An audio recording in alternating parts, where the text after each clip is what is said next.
It's a weird thing, you know. The origin of the handshake is the fact that you would show somebody you weren't carrying a weapon.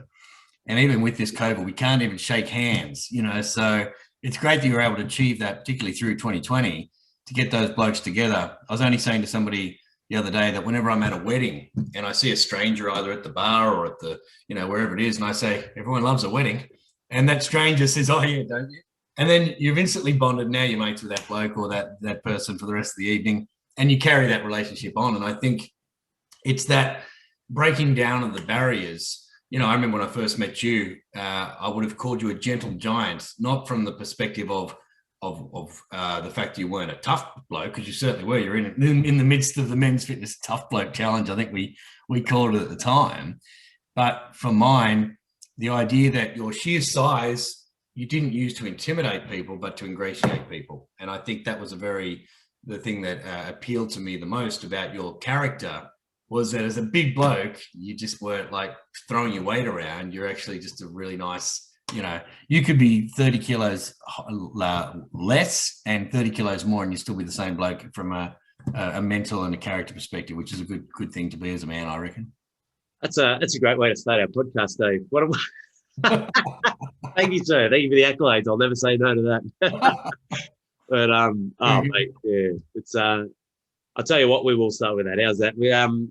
I'm excited for this episode, Dave. I want you guys out there, either if you're going to watch this on YouTube or listen to this, make sure you really have complete presence and kick back for what's going to be a phenomenal episode.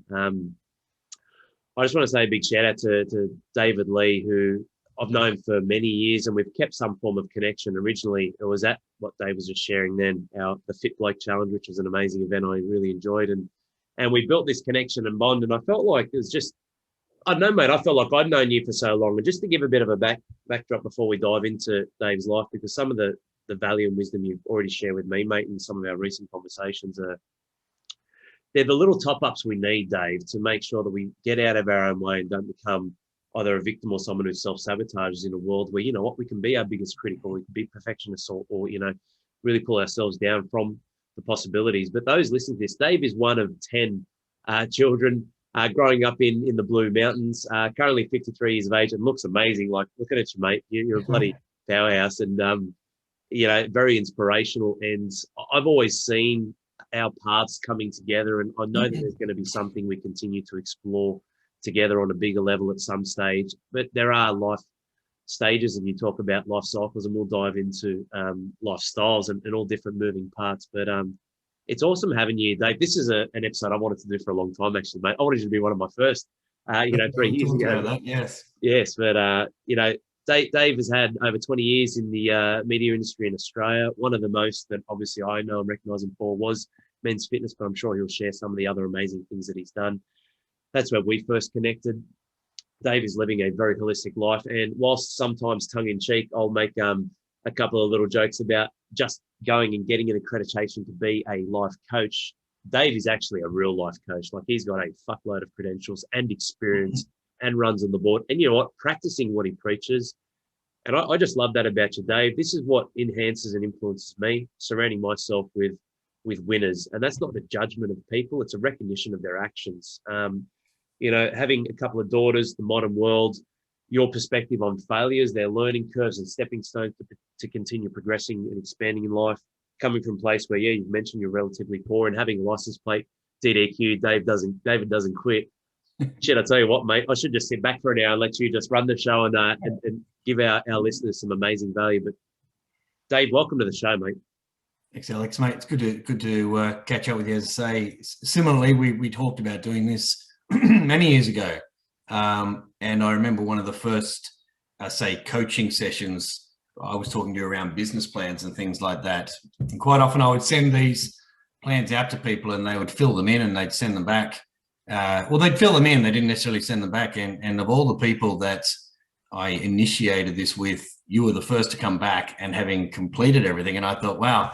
And I remember saying, listen, I don't even need to read that, because it was all for you, but you had your plan so well mapped.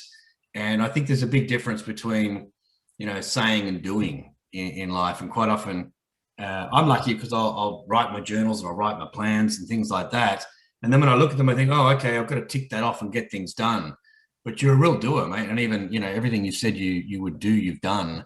I was talking to a friend of ours, Darren Hitchin, the other day, who was talking about CrossFit wellbeing and the setup of that, and just the gyms that you've started, and you continually, I wouldn't say reinventing yourself, you're growing and just continuing to add to your life in the portfolio of achievements you've done. So similarly, straight back at you. Very happy to catch up and be in your company. I'm really proud of what you're doing, and I think we were talking earlier about the value that this could bring to your viewers and your listeners, and what you wanted to get out of that. You're right, is as much as we can contribute. And you mentioned the thing about victims or victim mentality. I've always looked at that as, excuse me, martyrs. The difference between a victim and a martyr for me is that, we're all victims to a degree, but martyrs let it happen. So knowing that you're in a situation where you go, here we go again, but not doing anything about it, that's martyrdom to mine. So for mine. So I think we've each, got ourselves that we've got to rely upon. And, throughout the course of this, no doubt I'll drop a million quotes, because I'm a reader and I remember things from a photographic perspective, and I remember who said them. So that's how I remember the quote. But they seem to come in like, if you're on a golf course, I can tell you 5 golf jokes, but I couldn't tell you one now.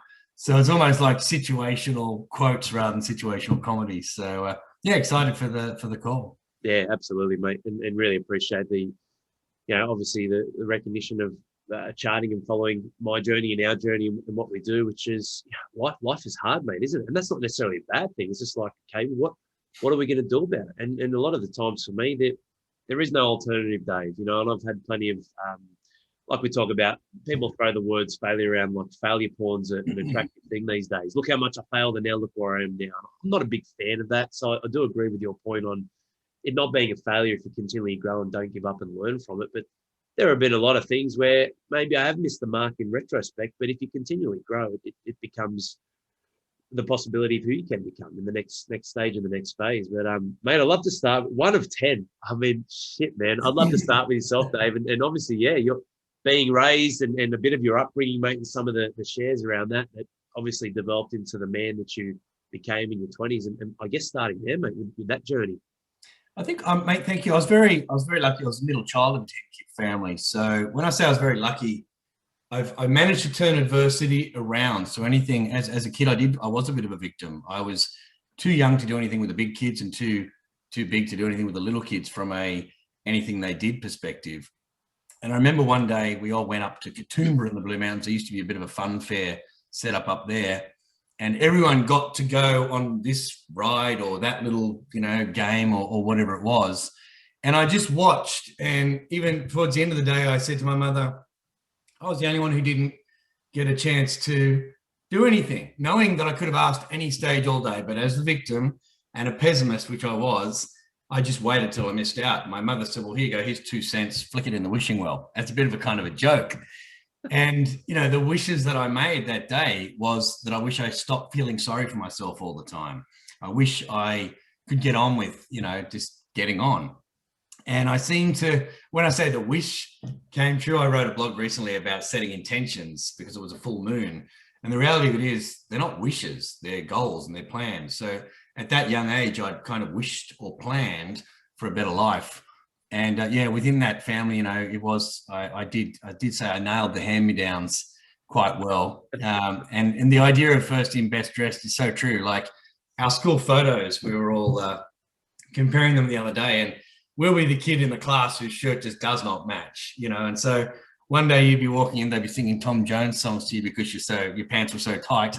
And other days they'll be singing baggy trousers or calling us elephant pants because they're so big, depending on what time you got up. So kids are cruel, and they would call us, sing the Salvation Army song to us and things like that. And you develop a bit of, you either give in or you develop a bit of resilience. But, with 6 boys, we also learned how to fight, which was, Dad being Irish taught us all how to fight in order to look after ourselves and look after each other, not to be bullies. And I think that's a big difference.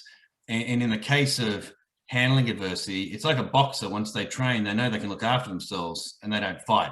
The people who go around picking on people generally are the bullies. The biggest chest beaters I know or I've come across are the most insecure people when you really break them down.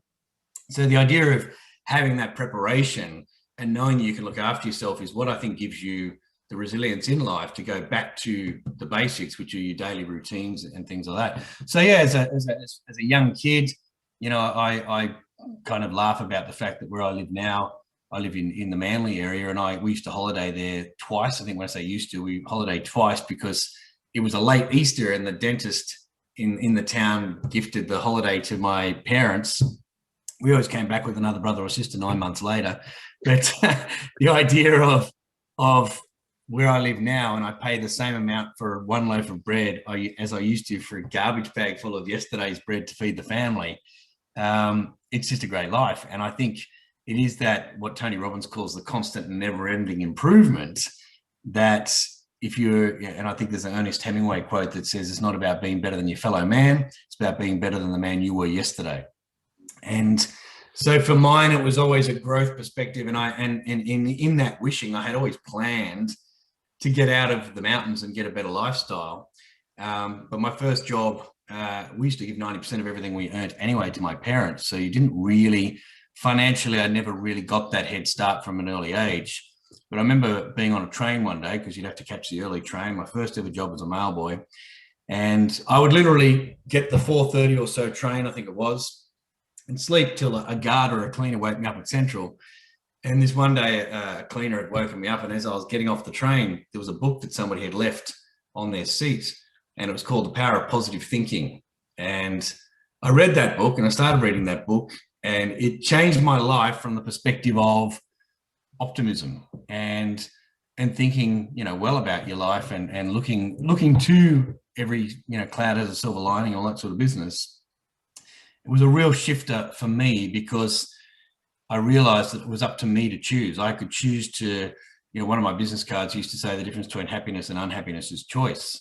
And I know that the only thing we have control over on the planet is how we think. And people might say, oh, you know, that's not completely true. And I said, yeah, absolutely is. You know, unless you have pre-existing conditions, you can choose how you can respond to every situation you find yourself in. And, you know, if you lose a job, okay, get up. What are you going to do? Get on with it. There are so many, you know, if life was easy, it'd be boring. So there are all these challenges that'll come your way. And it's the idea of going, okay, I can't quit. Just get up, dust yourself up, get back on with it. And in a footy match, if you get poleaxed, these days they've got the head injury assessment, but you still got to get up and get on with it, because, you know, they didn't used to do interchange when I was a kid. So I never wanted to get taken off that field. I wanted to get back into it. And that was where your don't quit mentality kind of comes from. Yeah, definitely. And you know, the thing with what you're talking about in choice, a lot of people, and we all naturally have impulses. That's okay. There's nothing wrong with that. The problem is people allow that to define the way they should be, but feelings conflict, Dave, good and bad. So I absolutely agree with you, mate. It comes down to a choice and really recognizing, okay, what do I choose? And then actually, you know, either triaging or workshopping that yourself to go, well, this is going to be the likely outcome because that's the energy that I'm investing in putting, or this will be the likely outcome. And having that resilience, especially as a young bloke, and having those decisions where you've gone to a point where, yes, you can defend yourself and all these different things that develop who you are, even if you don't use some of them. I find what that develops, and I'm sure you'd share with your daughters as well, and growing them into confident young women, is it builds that presence and confidence where, you know what, I don't have to use this, but I can if I need to, with any area, not just fighting as a young bloke. Yeah. But that's a powerful thing, mate, because that naturally draws in opportunities that people don't even realize exist, instead of being crouched over, sloppy, poor posture, and then feeling this is the negative thing that always happens to me. Well, that's exactly where you're going to focus, and that's what becomes. But was that Les Brown, that book? Who's the author of it? No, it was either Dr. Norman Vincent Peale, because I quickly, straight after that, bought another book called The Magic Thinking Big. And so one of them was by David Schwartz, and the other was from Dr. Norman Vincent Peale. Nice. So, and where in that book, it said that only 5% of the population apply for jobs paying $25,000 a year. Now, what I didn't know at the time, it was an American book, and the Australian dollar was 50 cents to the American dollar. So by comparison, it would have been that only 5% of the Australian population went for jobs that were paying probably $15,000. I don't know, but in the day, I went and bought the Sydney Morning Herald, because this is well before the digital era, and I circled all the jobs in the paper that were paying $25,000 a year. And I got an interview for this, and this is how I got into media. And I had the interview, and the fella asked me a bunch of questions, and everything was great. And then at the end of it, he said, okay, so how old are you? And I said, I'm 19. He said, all right, well, we'll start you on $19,000. And in my mind, it's like, no, I got to get 25. This is what the book says. And I had believed everything. I said, no, the job was for 25,000. He said, yeah, but I thought you were 25. And I said, well, but age is a congenital disease. I'm only as old as I am because of that. And then he said, well, I can't really justify that. And I said, okay, you said to me that if I don't cut it after 3 months, you'll sack me. And he said, yeah. And I said, well, if after 3 months, I've exceeded all of your expectations, will you put me on the 25K? And he said, yeah. So I started the job. Now I made $43,000 that year, and going from earning $115 a week, where I would give 100 of that to my parents, because we gave 90% to the family plan, as it was called, to go to that sort of money came a lot of responsibility, because all of my mates at that time were buying the Unos, or the RX-7 was the car of the day, and they were getting stolen and they weren't insured, and they were just blowing their money on fast cars and women, so to speak, as my dad would say. And yet I was kind of slowly saving and slowly building, and and that to me was with an eye on the future. And I often talk about what they call future pacing, and one of the things I'll say to people is, how do you have you ever envisaged yourself as an 85-year-old man or woman? And how do you see yourself at your 85th birthday? Are you standing up in a robust nature with a nice glass of red wine, giving a good account of yourself, articulately making people laugh, and being surrounded by the people that you love and have created through children, grandchildren, great-grandchildren? Or are they wheeling you in and you're unshaven and you're dribbling on yourself, and those people present are just waiting to get their hands on the money that you leave behind? And yeah, in March of this year, my father literally stood up and did exactly that at his 85th birthday, and finished off with his, with his attitude of gratitude, as he would say. And I thought, wow, that's the plan. But the question I ask people is, what are you doing now to make sure that that's the person you are when you're 85? Even in my 50s, what am I doing that I look like this at 65? What's 75 look like? And I think when you have that in plan, it's the idea of being kind to your future self. Even saving is kind of like, I don't want to rely upon a pension if I don't have to. I won't have to. But the idea is I'm being kind to my retiree self, even if I ever retire, because what's the point of working so hard? They say we spend the first half of our life chasing our wealth, and the second half chasing back our health. And particularly for men, we burn the candle at both ends, and we race around here, and we put up with this pressure, and we kind of we neglect ourselves from a self-care perspective, and then wonder why we get there, we get to the top of the castle, and we can't bloody climb because we've wrecked ourselves in the process. It's fascinating, isn't it? That's what we talk about a lot with our guys, winning the second half. And the long game's quicker than you think, isn't it, Dave? I mean, it goes so fast. I had one of our members the other day, he's 50, and he's like, I want to make sure that I fucking nail this. I want to do this properly, the right way, and set myself up. He's like, if I use even half the time that I've already used, I'm 75. And I was like, shit, mate, and I'm all about perspective and time, but that was a great one I hadn't thought of before. I was like, fuck, you're right, mate, If I use only half the time I've already used, I'm 75, Al. Where does that put me? Where's that put me? Yeah, it's there's an interesting perspective. I used to say to people, I just didn't like winter. I might have alluded to it earlier on. They call it seasonal adjustment disorder, or SAD. And every winter I'd get to the stage, like even now I'm like, winter. But I remember saying to a mate of mine, I hate winter. And he said, oh, what if this was the last winter of your life? Okay, a bit of perspective. And he said, what about, roast lamb, red wine, fires? And it flipped that kind of thinking, a very optimistic way of thinking about it. But I came across this idea that as men, we live an average of 31,500 days. And so if you're, as I am, if you'd minus 31,000 from my 53 years, I got about 12,500 days left on the planet based on, the averages. And that's, what am I doing with those 12,500 days? Now I would look at each day as to, okay, now I've got 12,499. Do I feel good about how I spent that, one of those days? And I think the idea of, Bruce Lee said, if you love life, you'll love time, because time is what life is made up of. And quite often we waste a lot of time just either in worry or inertia or planning, the paralysis by analysis, or whatever they say. And the idea of that for mine is like, well, get on with it. We say life rewards action. And the idea that you're doing things that are energetic. Emotion is energy in motion. So I find, and you said it earlier on, how you carry yourself. For me, I say physiology, psychology. When somebody walks into a room, Coco Chanel was the one who said, when a man wears a good suit, you notice the man. When he wears a bad suit, you notice the suit. But I think the best way to wear a suit is when you fit it properly. A tailor-made suit looks good on somebody who's fit. And when that person walks in, it could be an Oxford suit or whatever it is, and that person will look great in that suit, but they feel good about themselves. And that confidence within which you carry yourself is the way that you treat other people. As I say, knowing that I've done all my homework and I'm the best version of myself that I can be, and what I can contribute to the people that I meet throughout the course of the day, then with that attitude of generosity or giving, I feel better about myself. Even something as simple as I took $50 out of a ATM one day, and as I turned around, there was a Salvos guy there, and I said, "Oh no," because I had $50 in my hand, and he said, "Oh, do you want to help us out?" And I said, "Oh, mate, I do." But he said, "Oh, you can tap and go if you like. It's a $10 setup." And I tapped this with $10, and he was so happy. And as I walked away, I thought, wow, I feel as good as I do after a massage. Like that $10 gift, I feel really, really good about it. And I really do believe there's a lot of, Shakespeare said, the scent of the rose remains on the hand of the giver. And when you help people, like you're helping so many people, how good does it feel?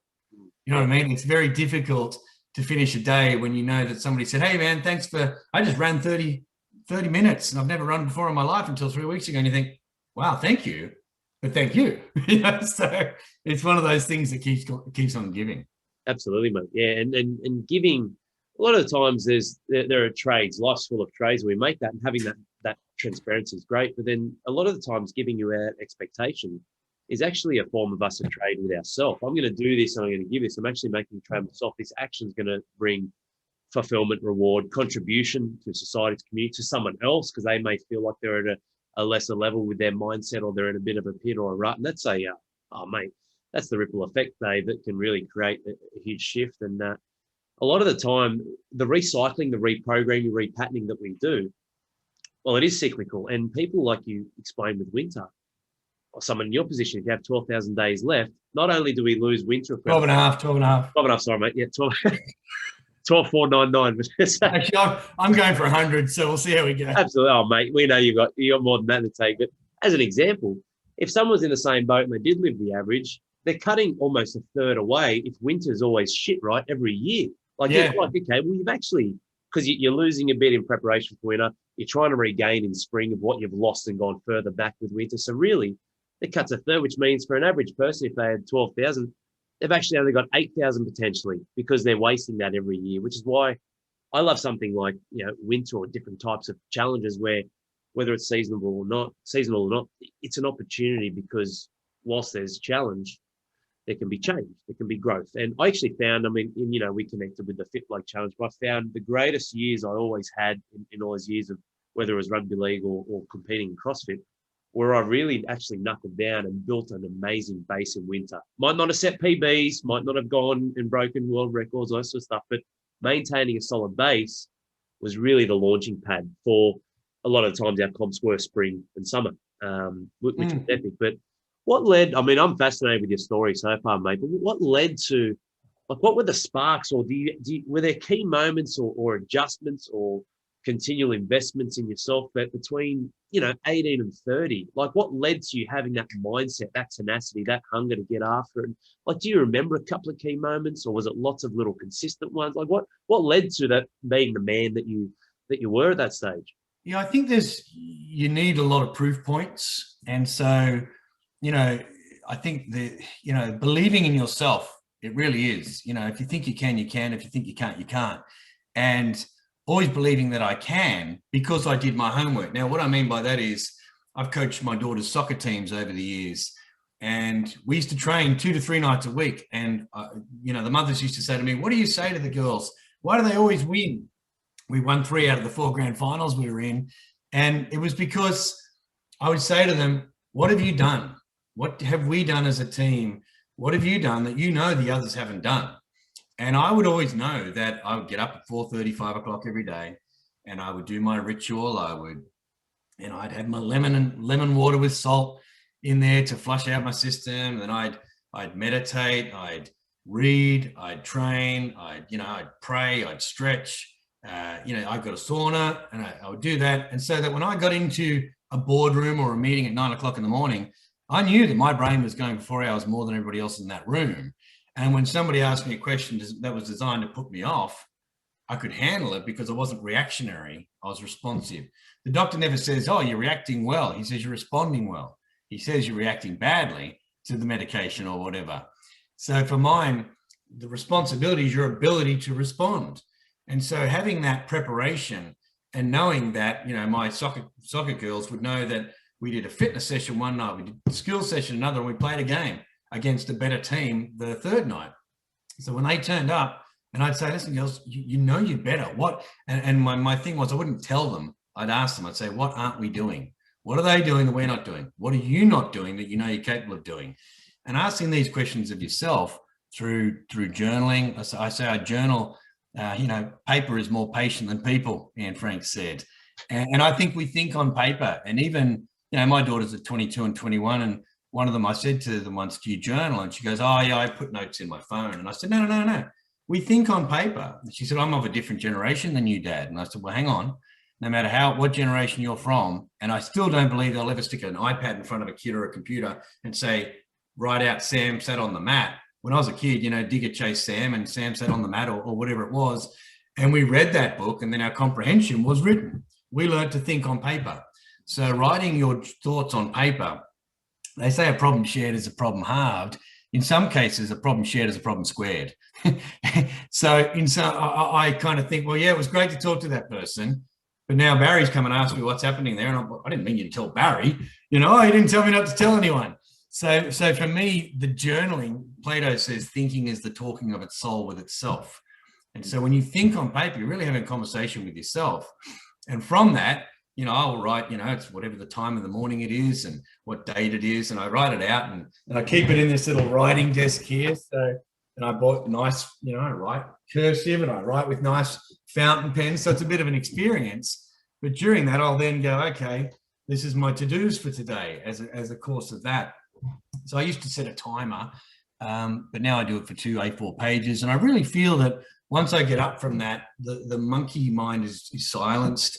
The thoughts bouncing around my head are gone. I've got a bit more clarity on the day, and then I'll get out and I'll train. And so there's another form of meditation. One thing I find about exercise is that you can't be thinking of something else while you're trying to make sure you don't drop this thing on yourself, or you're counting the 9th or the 10th or the 12th rep. And so it is very meditative. And I think meditation being a big part of life, people confuse what it's all about. And that to me is, I'm kind of wandering a bit, but the idea of calming your thoughts, it's not about being the Zen master on the top of the hill.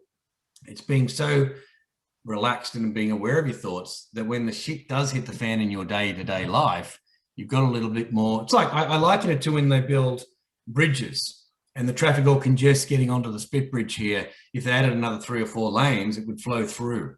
And meditation, exercise, that sort of stuff, it opens new neural pathways in your brain or builds more bridges that enable you to handle stress. So I think, what was your question? Well, mate, I think you nailed it. I don't think you wanted it all, Dave. It's about how you can turn up in that period between 18 and 30, which is pretty important in such a chaotic world, technology or not. There's always chaos. I think you nailed it, mate, because what it sounds like is you always invest in yourself first, which means you were aligned. You had the framework to be able to handle either the good, bad, and the ugly that hit you, which allowed you to, like you said, get in flow and perform. I think you nailed it, mate. And I couldn't agree more. Like the speed and presence is what brings flow. The problem is people are working at too fast a speed. Everything you mentioned is actually about slowing down the world and bringing presence, which is why what your daughter said, I get that. But the problem is you can type fast, and this device that I'm holding in my hand has multiple uses. That book that you showed me just then, that only serves one purpose. That's why this journal I have, the High Performance Father Championship Journal, I'm never going to digitize it because then it becomes a distraction point as a tool that you're using that has so many other uses. Yeah. That is useless. This journal right here is useless in any other way other than exactly what it was designed for, which means when you look at our thoughts, mate, they're faster than the speed of light. They're fucking quick. but you can't match that. And I'm the same as you when I journal. You have to slow down. You can't keep thinking because your hand can't keep up with the writing. So I love that, mate, because it brings in purpose and alignment, but it slows everything down. And like you said, you're putting your thoughts through and you're actually spending that time with yourself. You don't need to be 60, 70, 80 years old, some old wizard with a beard to do this, mate. Young kids doing this, what a fucking phenomenal leg up they'll have in the world, especially today where everything's accelerated tenfold. I had one of our members, he told me, I'd love to find the facts. I need to research it. So I'm not going to make it as an exact claim, but I can see how it would be true. He said the modern day 12-year-old has experienced more than someone who lived to be 85 years of age 100 years ago. And I'm like, yeah, I would believe that because 100 years ago, you're in your town. It's still horse and cart, if not just about to transition to cars. Life's pretty simple, right? A 12-year-old, they can access fucking tens of thousands of things on their phone like that. So when he told me that, I was like, I'd love to find the science or the facts or the, I guess, the research behind it, but I could absolutely see that as being the truth in a chaotic world. I think there's, I watched this on Netflix, it's called The Social Experiment, and it breaks down, you know, what goes on and how all these social media things are programmed. And they're based on your reward system, the dopamine, which that was great. But if you look at kids these days, I mean, go back to what you're talking about, the horse and cart. I even go back to the fireplace. I love chatting around a fire. The fire for mine was like the caveman's television. You can just sit there and look at the fire and get some thoughts. Whereas people sit around the television and actually don't really talk. They kind of get lost in it. And when you see little kids get lost in that little handheld device, and you can see a relatively calm and placid child get all cranky and angry when you take that device off them. And it's not that you've taken the device off them that makes them cranky. It's their brain has been programmed with all of this stuff. Even children's television these days. When I was a kid, there wasn't a lot of talk. You know, Tom didn't talk to Jerry. They just chased each other around. So did the road runner and the coyote.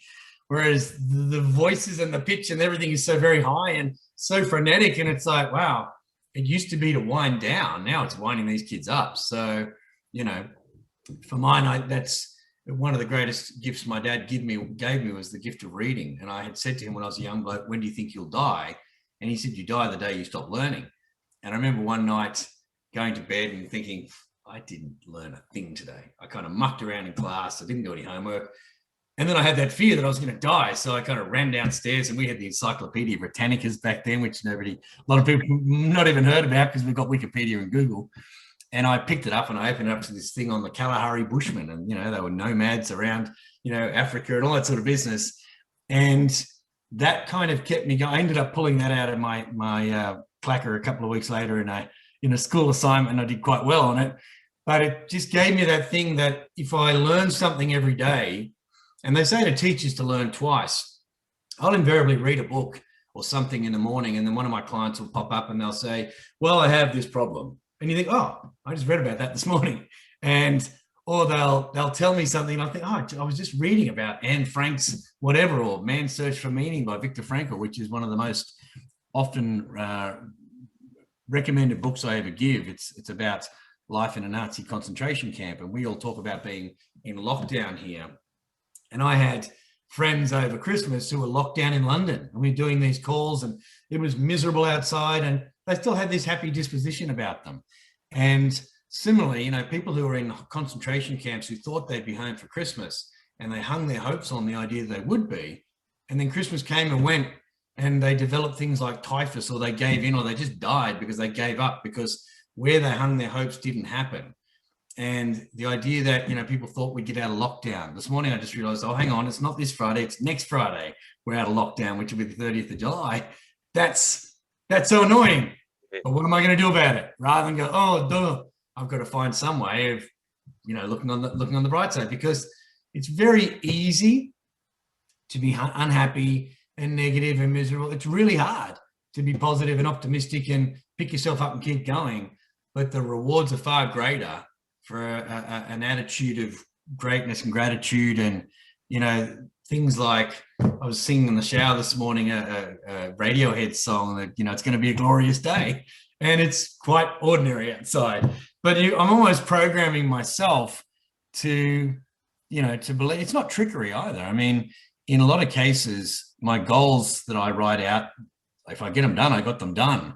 If I say it's going to be a great day, it's going to be a great day. And a lot of the way we speak, you know, as I say earlier on, I might have said to you that I'll be saying to people, oh, listen, let's do this. And they go, oh, I'll try, or I might, oh, I don't think I can. So let's just give it a crack. Let's try. Well, you just did 30 times something you said you couldn't do once. And it gives, these are little proof points we have to ourselves, and little pats on the back we've got to give ourselves that, well, I did do that, and I did do this, and I did do that, and I achieved what I set out to be. Even if you, of a New Year's resolutions of a year, I set about 30. And if I only achieve 20, it's better than setting one and failing on that, or not even achieving it. So, yeah, there's another way of looking at things. Definitely, mate. And I agree, Dave. Like that, a lot of guys might listen and they feel like they might not be able to relate because they're stuck in a pattern or a rut that's actually the other side. But it's reinforcing these words of affirmation, these mantras, these things that puts you in a position of a state, not just motivation of some fucking Rocky clip with fancy music. Let's elevate your state from the inside out and maintain that integrity that, you know what, I am going to do this, I will achieve this, and I will find a way. RDM found me, mate. I didn't find it. It's a funny pathway when you continually search and explore what life reveals and what the possibilities are. So a lot of you guys who might feel listening to this or watching it, you might feel like, it's too hard. I've got this, I've got that. We've all got fucking lists. There's always something, and there's always going to be something. And there's lots of mess. Life is messy as well. But really, by reinforcing and getting dozens of victories, what you're talking about in the shower, setting yourself up, the yoga, different types of music, your journaling, training, food, nourishing the body, which obviously you're big on as well. And we can dive into the physical health element of that, especially for fathers who are in their 40s, entering their 50s. Like, these are all critical things that when you actually look back, instead of going, oh, I was late for this or I missed this, if you're gonna wrap yourself for the hard shit, you got to give yourself a pat on the back for the good stuff that you're doing. You know what? If you do these things, Dave, before it's even midday, mate, you've already got 30 or 40 victories under the belt. Oh, absolutely. People don't want to see that or choose to see it, but it's the truth. Like, what do you measure a victory as? Like, it can be anything that is moving you and your life forward and obviously giving you experiences. But and we can definitely tie into the physical and looking after your health. That's the best way of living life through. But what are some of the biggest feats, which absolutely you've done, mate, but in what I think is a very pivotal stage of life for a lot of men, the 40s, like what are some of the greatest, I guess, platforms you've built off or challenges you've overcome or achievements that you made in your 40s that has really started to set you up? Not that it ever stops, it's a work in progress, but it's actually really, because a lot of guys in their 40s I work with, that's when they're breaking down. But what did you do to keep building up, mate? I'd love to get your thoughts and shares on that. I think it is that continuous, you mentioned a rut earlier on, and I think what people don't realize is the actual true definition of a rut is the unsealed part of a country road, or any road for that matter, but the unsealed part of a country road. If you get in that rut, you're taken wherever that rut takes you if you keep driving, and that's invariably into a tree. When you look at life from a daily perspective and you set your goals from a weekly, I do daily, I do morning, I do weekly, 30-day, 60-day, 90-day plans, but I keep doing them. I don't just do them for the year. I keep, now I might do, what's next week's goal? What's next week's goal? And I think in always setting those goals to be better and to try harder and push yourself. I mean, even I do the 300 workout, the 300 workout in CrossFit. It was the workout they did for the movie 300, which is basically, the exercises of deadlifts, box jumps, chin-ups, all that sort of thing. And there's 300 of them. And I make sure I do better each year on my birthday. And I've been doing that since about I was 40. And each year I have beaten the time that I've done, even when I was 40. Now, I've got, what's today? In 3 months' time, I will be 53. So I start the 12-week countdown. And that's where I train harder and harder and harder so that I'm that fit by my 53rd birthday. But in my 40s, I guess I did get to the stage where I looked at what I had achieved. That would be 13 years ago. So my daughters would have just been hitting their teens. I had to ramp it up a bit from an involvement perspective. I think as dads, my daughters from a very early age, I started this stuff with them. I talked to them about who they could be as young women, strong young women, what they should look for in a man. And you have to be that role model for your children. The idea of, do as I say, not as I think, or as I am. And if I want your opinion, I'll give it to you. That doesn't work with kids these days. When I was a kid, I used to get because I said so. from teachers and things like that. That doesn't fly these days with kids, particularly with the children we want to create, want them to think for themselves. But to be that role model, I had to continue doing what I was doing. Now, for mine, I've never looked at it as life stages. I've looked at it as lifestyle. And, like exercise, it is scalable. And so you adapt. I lift the same weights now as I did when I was 18. But when I was 18, it was like, 5 of those. Now I'll do 20 of those. And that seems to be a good rep for me, a good rep count. But I think at that age, I read different books. I think you can't get stuck in a way of thinking. They say, I believe a belief is a behavior. You don't behave a way that you don't believe. You can't say one thing and act another thing. And I've always thought the beliefs should serve you, support you, nurture you, and sustain you. And if they don't, you've got to change that belief system. A lot of our beliefs were given to us by our parents, who are literally probably their beliefs of their parents and their great-grandparents. I was talking to somebody yesterday. I know you're of Italian heritage, and I've got a great association with Italians in Australia. But I think what happened was when the first Italians arrived to Australia all those years ago, they called time on Italy. And the traditions and lifestyle that Italians live in now, if they actually went to Milan and back to Italy and play, the country's changed enormously and is a lot more flexible than what some of the cultures are. Even my father coming out from Ireland, the Ireland of Ireland back then is not what it is today. And he'd be shocked. And I think it's that continual evolution that we have. Charles Darwin, everyone thinks he said it's the survival of the fittest. He didn't. He said it's not the strongest nor the fittest of the species which is most able to survive, but the ones most able to adapt to change. And we live in an ever-changing world. And so you being able to change and me thinking, okay, now I'm in my 40s, now my daughters are becoming teens, I've got to start to think for what do they look for in a man and what do they expect from me? And you can never take life is, if it was easier to be boring, and you can never really take your finger off the pulse. And for mine, I started very early on with my children and things like Cats in the Cradle, and I'd say to my daughters, they knew that song. And I remember my young daughter once saying, hey, Dad, can we go for a walk down to Manly Dam? I said, listen, I'm just going to watch this footy game. And she said, yeah, no worries, Dad. And she walked off singing that song. I said, righto, okay. And I paused it because, I had a dream last night. My daughters, I've got there's a photo of them there as the age they are, but I dream of them as this age still, and it's something that it goes so quickly, and life does. My 85-year-old father kept talking about how quick life goes. He said, I put the bins out yesterday and then I put them out again yesterday. I'm like, what are you talking about? He said, a week goes like that. And as a child, time goes so slowly for us because we want to be adults. But as adults and parents of children, that goes faster than you will ever know. And my father said when my daughter was born, can you remember life before her? And I didn't really get what he was talking about. And it wasn't until she was on her 5th birthday and I said, wow, I can't remember life before you. I don't remember what life meant, sort of thing. So I'm very lucky that I connected with my children from a really early age. And I really implore any of your listeners or viewers to know that that's the opportunity. And if they're in their teens now and you maybe spend all your time at work, and it's never too late. I said to my nephew recently, or it was probably about 3 months ago, and he said, I've never really hugged my dad. I said, what do you mean? He goes, well, Dad's not a hugger. And I said, well, why don't you just hug him and see what happens?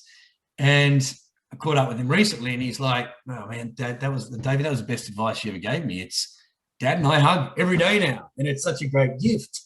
And I thought you can change it. You can change the belief system. You can change the behaviors. Someone has to go first.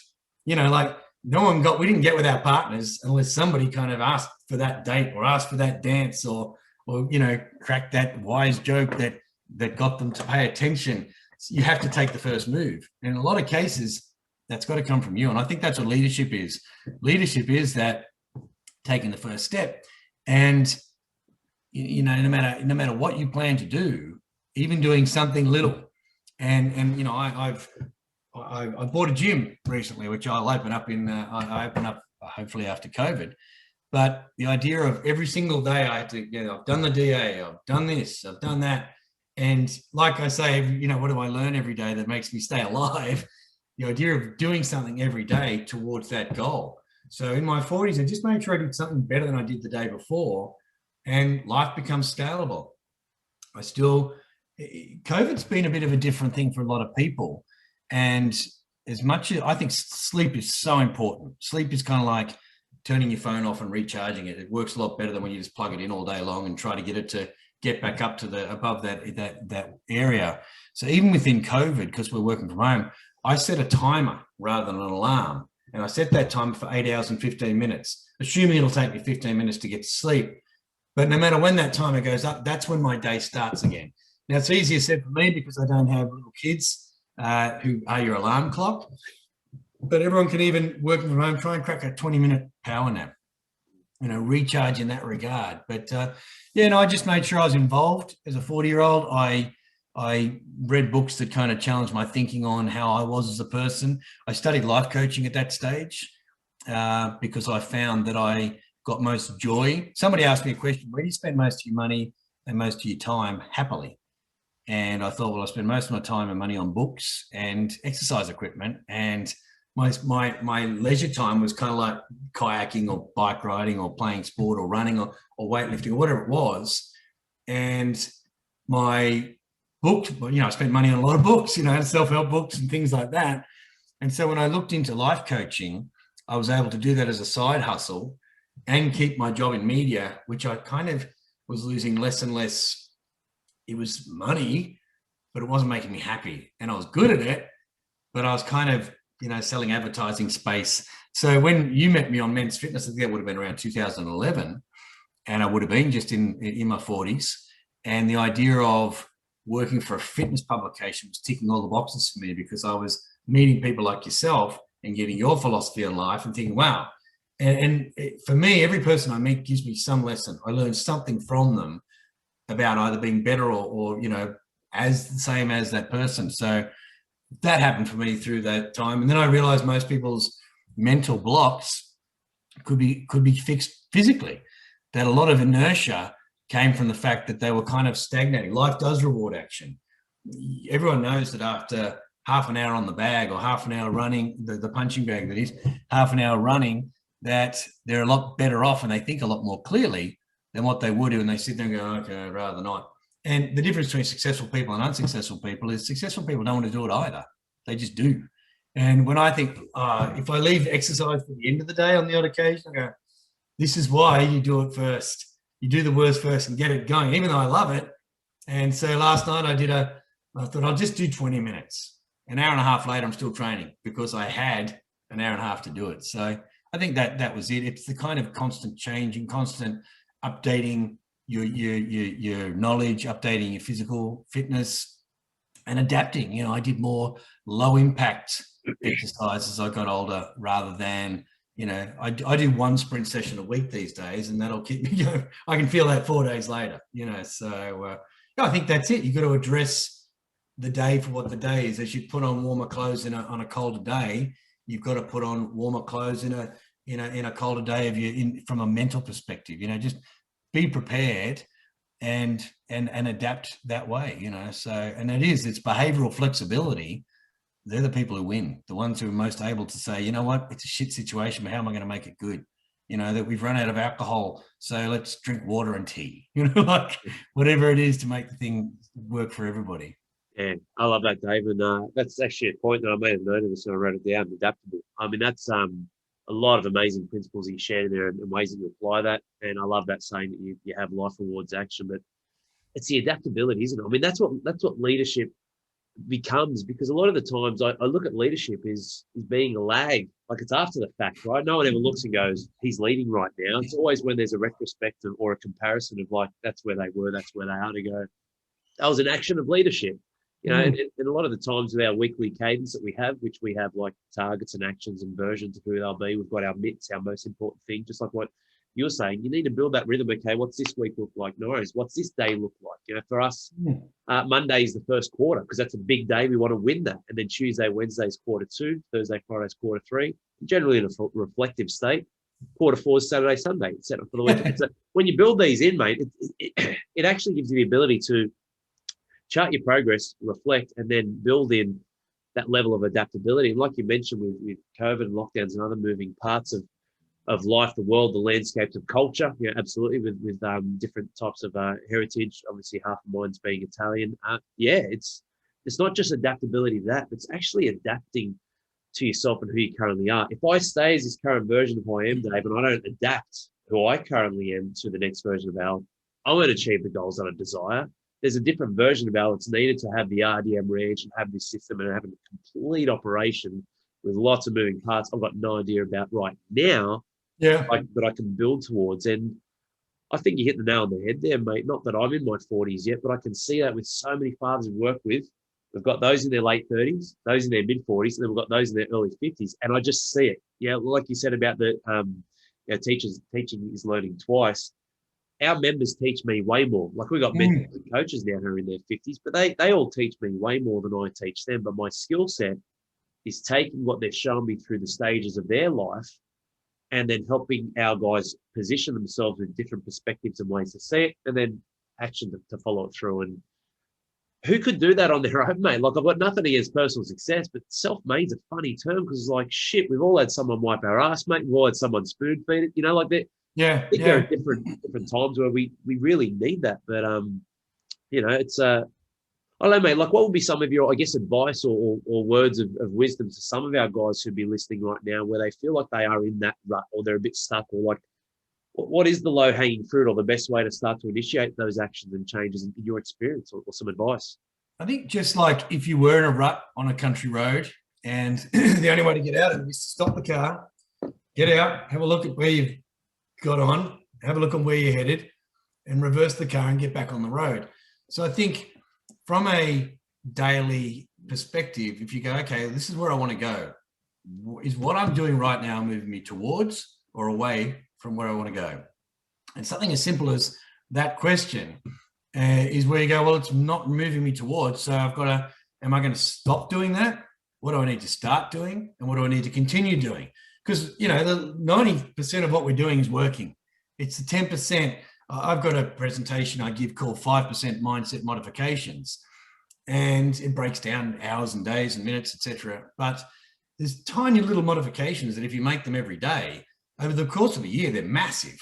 And those little changes that you go, you know what, maybe I won't start with a whiskey because that seems to get me into trouble. Maybe I'll cut back on the beer because it seems to sit around my midline.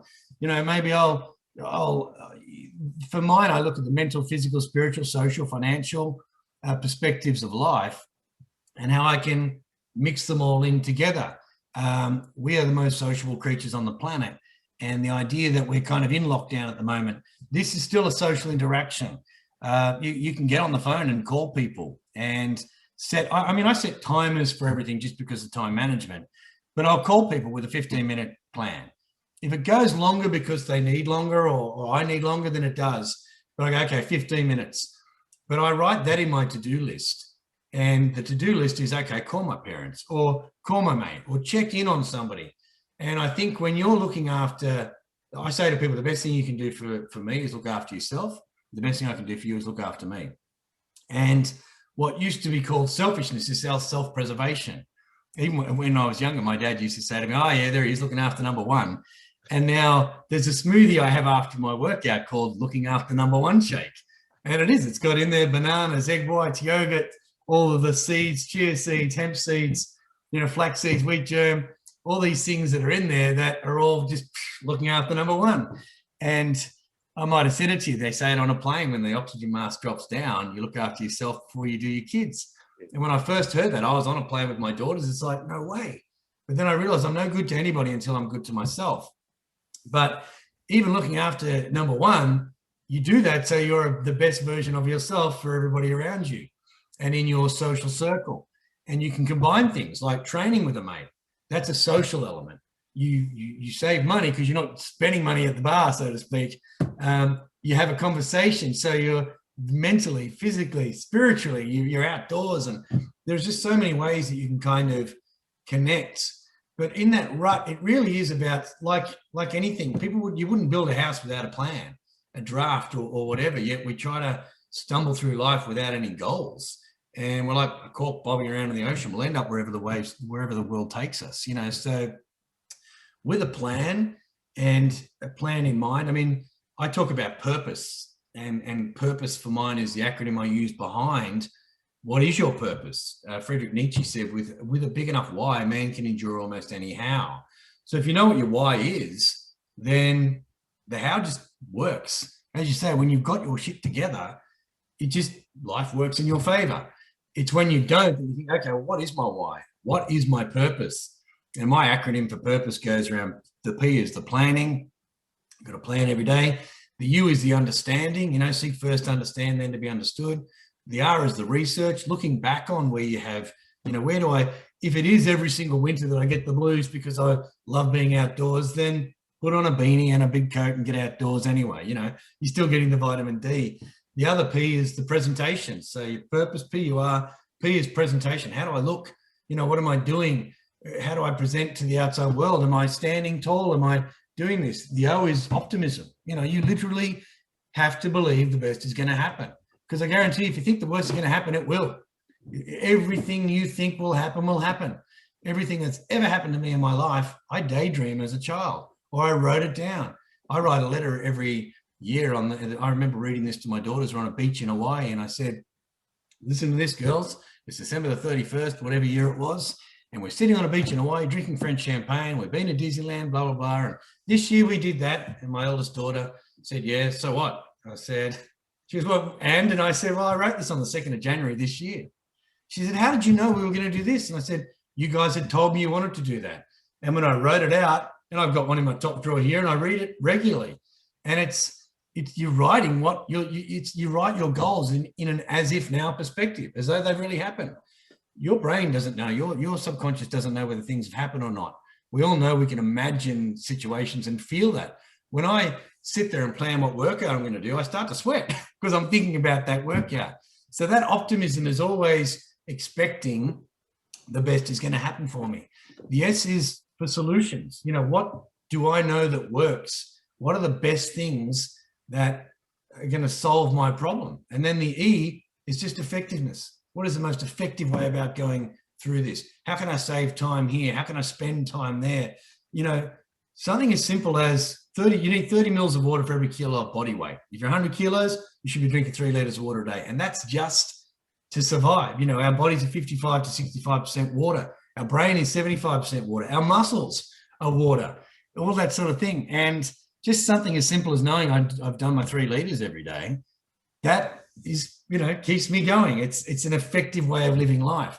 So knowing that, I remember reading once, what's one thing if you started doing it every single day of your life would make you more effective? And to me, that was exercising. And it's what one thing if you stopped doing every day would make you more effective. And believe it or not, I actually smoked up until I was 40.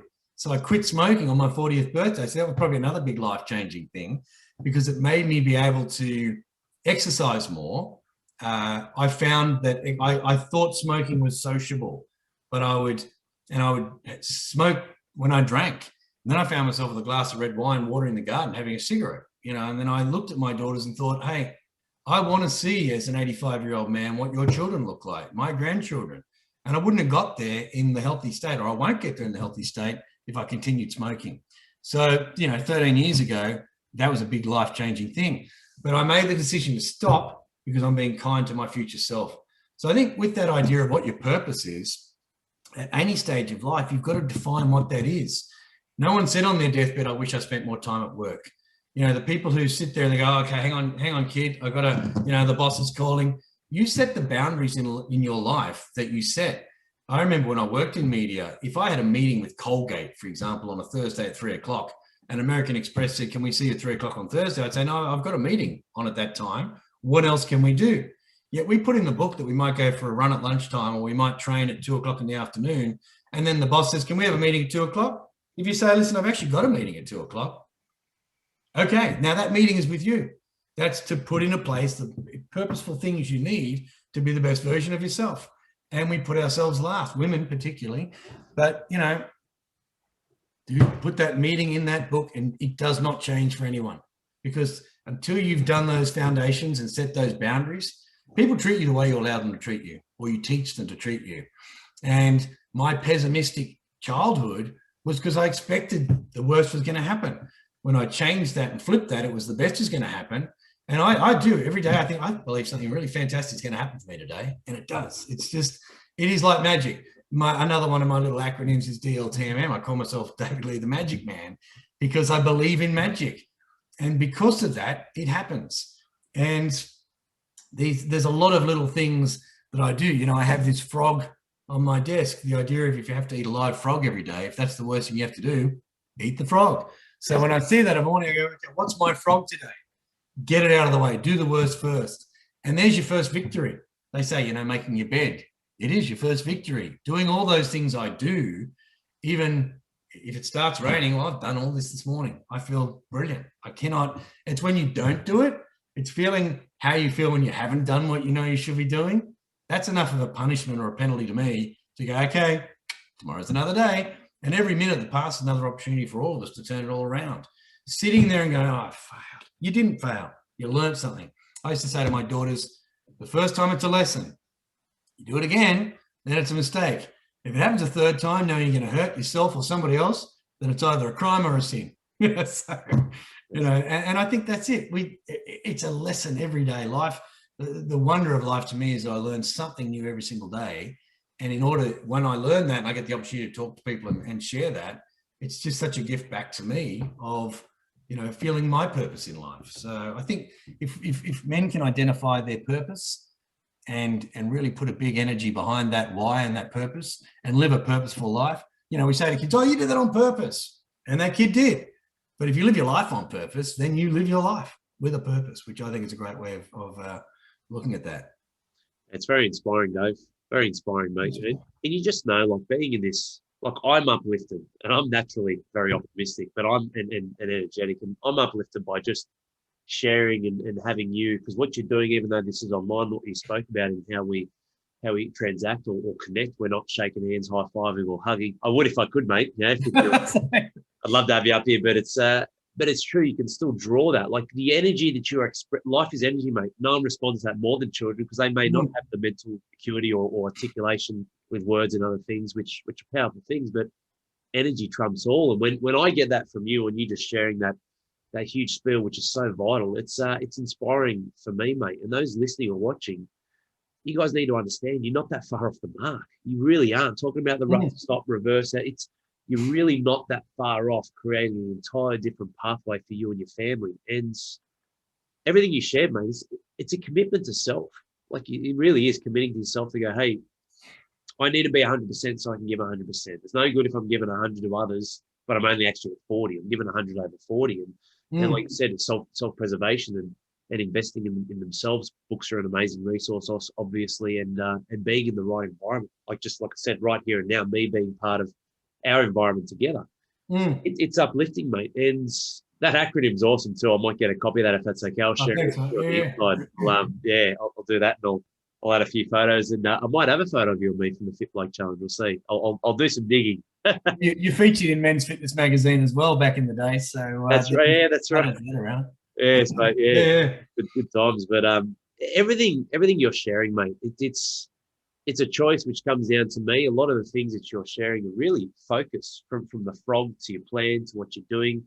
And it's such a powerful thing. Like focus can be the pathway for the possibilities in your life. And I'm actually going to write that up on my board, what you said. It's such a simple term, but I love it. I'm going to write on my whiteboard after this. I might get you to correct me if I'm wrong, but is what I'm doing right now or today moving me towards or away from where I want to go?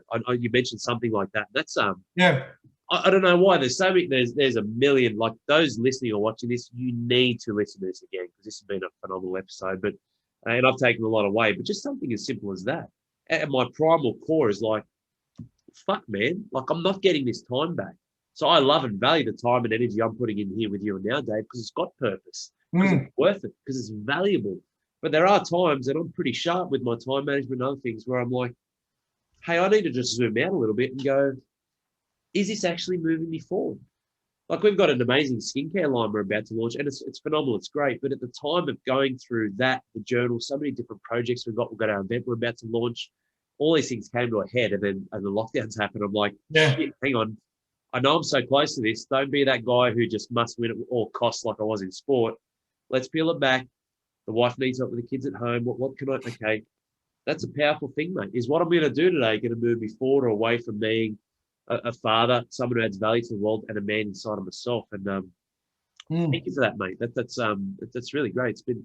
It's been an awesome episode. I've really got a lot of value out of it. Is there anything you wanted to add or share, mate? Like, yeah, what is next for Dave? Where are we moving, mate? Like, are there, if you want to share some bits and pieces, or yeah, what's the next? Mate, the last thing I'll say on that note, only because of something that popped into my head just then around presence. I think we got a lot of energy out of this because we were very present, and I think that's all we have is this moment. There's a Lao Tzu or a Dalai Lama quote that says, "Depression is living in the past, anxiety is living in the future, but peace is living in the now."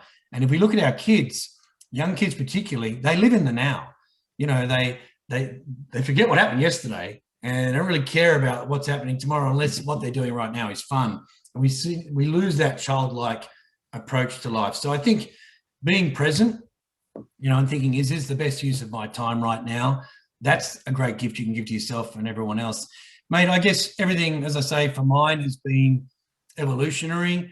When I started the life coaching, I recognized most people's problems were mental. So I were physical rather. So you might say you won't see mental change, but you'll see physical change. So I went from the life coaching into the personal training, and I combined those. I bought a gym, which I opened. It's a word that you use quite often, tribe, which I do think, you know, it's about finding your tribe. The franchise I bought into is a franchise called Tribe for One.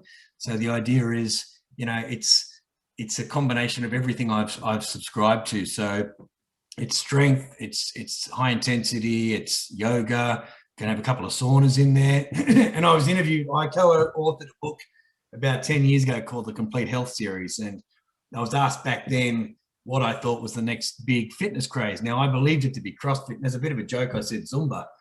And they printed the Zumba rather than the CrossFit. However, I'm going to be offering Zumba classes as well. So it's a gym in Brookvale here in Sydney and Wimborne Road, and that opens as soon as I can with COVID. But that's combining all of that. So I'll still be doing the coaching in there. I'll be doing the nutrition programs. You know, I still have leeway.com.au where I do my coaching out of. I still get more, you know, as much as I love to present, I still get more joy out of a one-on-one coaching session with somebody who I've seen benefit enormously, because it's that ripple effect or the butterfly effect. That one person goes out and just is a better person for everyone in their lives, who in turn become better people. I was only talking to somebody last night about that. There's a movie called Death at a Funeral where he says, there's one thing to be in a bad mood, but if it's prolonged, it just becomes a bad personality. And it's about getting ourselves out of that funk and knowing that who we are for ourselves is who we are for everybody else. So that I still get great joy out of that, mate. My best joys come out of writing. So I'm, you know, working on a couple of books, open the gym. I train my daughters Monday, and I'll train with them again tomorrow. And so that's still very, very important to me, to be involved in their life. And yeah, just moving on, and this opportunity to connect with your followers and the men in the Real Dad movement is fantastic. And it's great to see you doing so well, mate. It's you must know how it feels, that giving and receiving perspective. So that's where I'm at. And these opportunities are great to kind of influence as many people as we can with positive thinking and attitudes of optimism and purpose. It's been an incredible episode, Dave. I've loved having you on, mate. I can't wait till we get to catch up in person again. Very excited, mate. I'll happily shoot on down once everything clears up and you're up at the gym. That's for sure. Good on you, Alex. I'll be the first big red in the gym, mate, for one of the sessions. I'll put the tights back on from Good on you. Why not? The old CrossFit days. But yeah, I've got a lot out of this, Dave, and you know, everything you said, even that last point, it really is worth it. Like, there are a lot of challenges. A lot of you guys listening to this with the upbeat energy that we bring, that Dave definitely brings. Check him out, all the things that he just mentioned then, especially his website's got some great value there. It's not that we don't have the hardships, mate. It's just that we find a way to make our actions and where we want to go worth it, which brings us up. You know, if we're backs against the wall, we push off the wall and get back in. And that's a valuable thing, because just like a lot of the guys listening right now and going through that a period where they feel like they're in the pit or in a rut and they're building the wrong patterns and psychology and habits, it's the same. You can start reprogramming those things. And in me, with my psychology, I can't lose. I can't actually process like losing long term. Like there's lots of things where I'm like, I review, okay, cool, I'll do this better next time or that better. But in terms of the long term, my career destroyed with rugby league, multiple operations, reconstructions, lots of different hardships with the business, finding my feet in the business world with gyms and whatnot. And it's like, I can't find that way to give in, give up, or lose. Just like your license plate, David doesn't quit. It's just it becomes part of who you are, mate. And it's a powerful thing that serves you tenfold better than what's currently not serving a lot of the men who program or pattern themselves the other way, mate. And I think that's it. Just turn it around. As I say, every day is another opportunity, and if it's to be, it's up to me is another big one I say. And even the idea of God helps those who help themselves. Self-help is not selfishness. It's just being the best version of yourself. And in the long term, everyone wins, and that's what it's about. I think it's that whole teamwork thing and the idea of your tribe. So, mate, it's been an absolute pleasure to be a part of this. And yeah, we finally got around to it. I think because we were going to do it in person was why it took so long, because of these lockdowns and things. But we've succumbed to the virtual world, and I think I had a good time. Thank you for that.